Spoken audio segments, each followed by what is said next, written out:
You're the third guy I send after him. What's the name of the target? Yank these!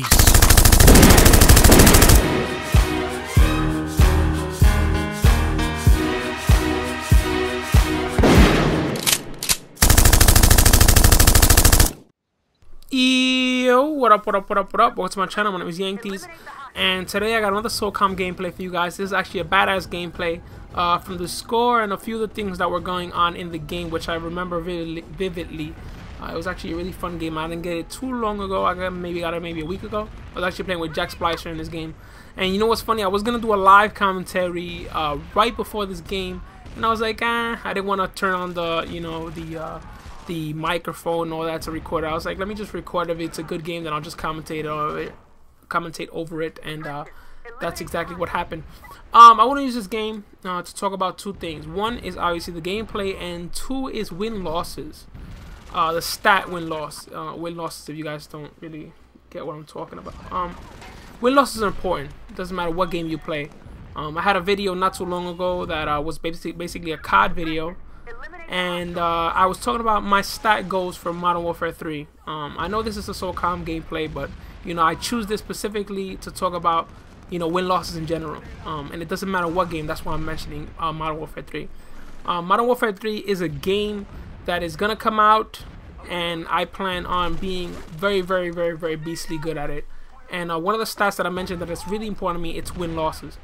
In Black Ops, win-losses were one of the most important things that I focused on, that I valued. And a lot of people say, oh, KD is more important.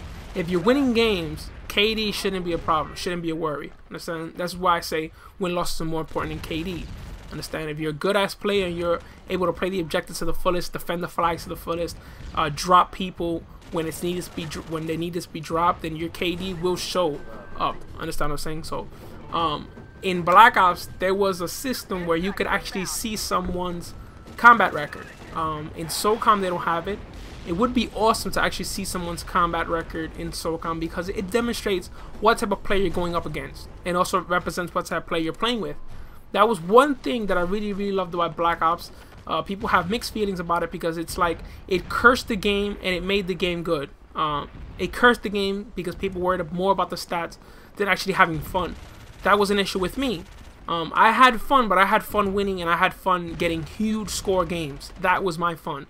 If I wasn't winning, if I wasn't succeeding, if I was getting mediocre scores, it was annoying. I didn't want to play the game. It made the game frustrating. It made the game not fun. That was why it was a curse. Now, they're planning on putting a combat record in Modern Warfare 3. Now, my goal for Modern Warfare 3 is to have a high win-loss and a high KD. Now, someone in my comment section said basically that in one of the Socoms, win-losses really mattered. But in Call of Duty, win-losses don't matter. Honestly, the person said it, and it kind of bothered me, because it's like, it shouldn't matter what game you play. If it's Uncharted 3, if it's Socom, if it's Battlefield, if it's COD, it's Halo, whatever game you play, you shouldn't want to have a low win-loss. Understand what I'm saying? Especially in the game that shows your win-loss, shows your stats to other people. You should really want to focus on that 100%.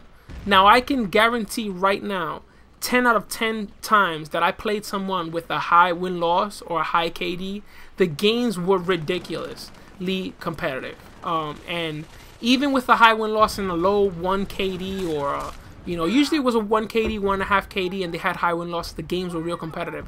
Why? What does that tell you? If the person has a high win-loss and a mediocre KD, it says that they don't care about their lives. They want to win the game 100%.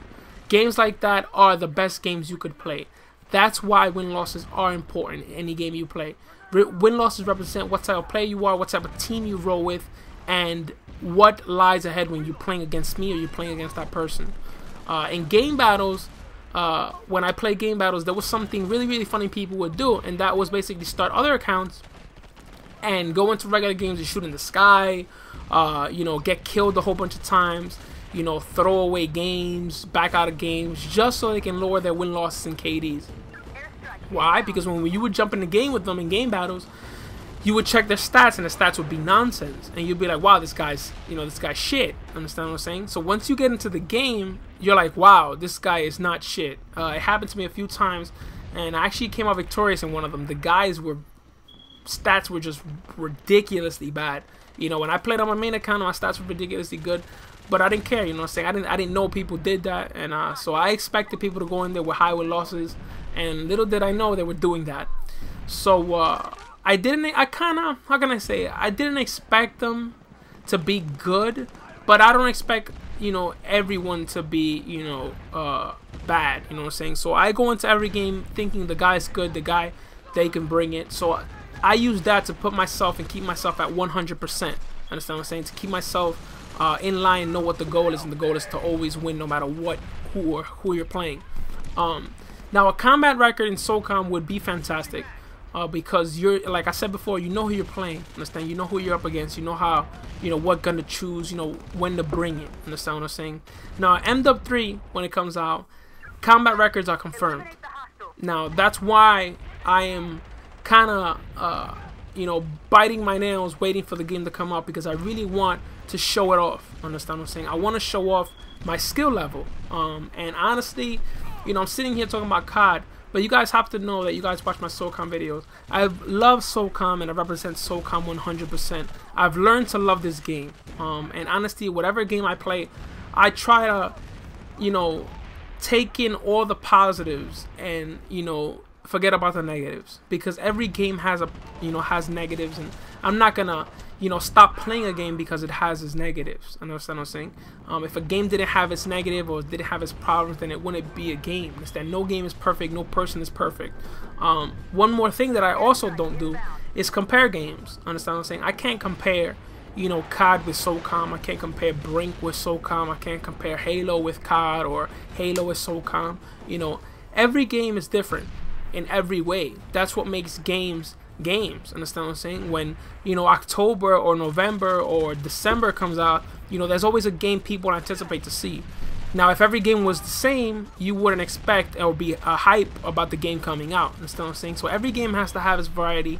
Every game has to have its positives and negatives. That's what makes games what they are. Understand? That's what makes games new. If every game was the same, then there wouldn't be anything new. Understand what I'm saying? So I hate how people complain about one game because another game is better, or because this game had this, or the one before this had that. Understand? It can't be the same thing every single time over and over and over and over again, because it gets boring, it gets tiring. What's the point? Understand? Might as well, if you really want things the way they are, then stay playing that game. Understand? If you can't stay playing that game, then deal with the new stuff. Understand what I'm saying? You have to change with time. You can't get stuck on one thing, because times change and things, and, you know, game styles and gameplays and, you know, graphics and movements and weapons, all that's gonna change. Perks, you know, whatever is maps, you know, etc., etc. I could go on, you know, about the things that can change, but this is what makes games different from one another. Understand what I'm saying? But one thing that shouldn't change when it comes to a shooter game are the importance of win losses and the importance of, you know, having a kill death. You know what I'm saying? You know, you have to, as a person, as a gamer that really plays the game to the fullest, represents your game to the fullest, you want to have, you know, good stats that represent you as a player in that game. So that's why win losses are important in any game you play, and this is why I'm gonna worry about my win losses and KD when my games come out. But yeah, real quick, I was looking for something and I ended up getting it, a quad. It was funny because I was screaming in the mic. I knew they were spawning there, and I was like, come on guys, we can break 210, and all I needed was a quad, and I said, yo, maybe I can get a quad. I end up chucking the nade and I get a quad. Well, I hope you guys enjoyed this commentary. I ended up getting MVP for my team. My final score was a big, nice 34-8. Please rate, comment, subscribe if you haven't done so. My name is Yankees, and as always, I am out. Peace!